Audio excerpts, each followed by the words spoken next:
The European Union has hinted it may need to drop its hardline stance on fisheries in order to agree a free trade agreement with the UK as no deal fears increase on the continent. The issue of fisheries has remained one of the areas of divergence between the two sides, and Ireland's Foreign Minister, Simon Coveney, has admitted concessions must be made, amid the fear the two sides could fail to agree on a deal in time for next week's deadline. Mr. Coveney insisted there must be a proposal put forward which both sides can live with. Speaking this morning, he said, "We really have to try and find a way of coming up with a compromise on fish that both sides can live with. And we need to try and dial down the language on this because it is very easy to become emotive." After talks failed to produce any serious movement last week, it is thought November 19 is the next deadline for a deal to be agreed by. However, during his interview with Sky News, Mr. Coveney admitted time is now running out for the EU Parliament to complete the ratification process if a deal is agreed.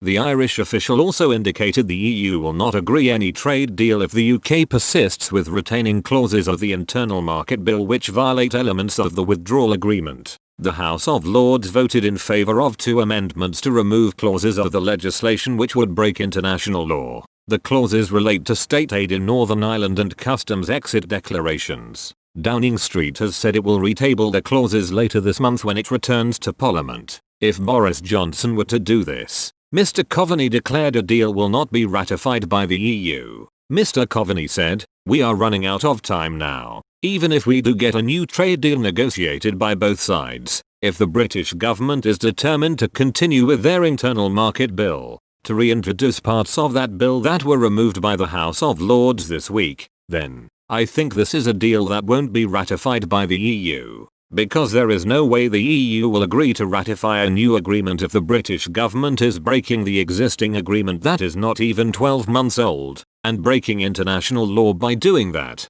On the issue of fisheries, the EU has declared it must have similar access to UK waters to what it has enjoyed under the Common Fisheries Policy. With the UK now out of the EU, government officials have insisted Brussels has not realised Britain's newfound sovereignty. The need for the EU to respect the UK's new sovereignty was referenced by Lord David Frost ahead of the latest round of talks this week. He said, "We are working to get a deal, but the only one that's possible is one that is compatible with our sovereignty and takes back control of our laws, our trade, and our waters. That has been our consistent position from the start and I will not be changing it." There has been some progress in a positive direction in recent days. We also now largely have common draft treaty texts, though significant elements are of course not yet agreed. We will work to build on these and get an overall agreement if we can.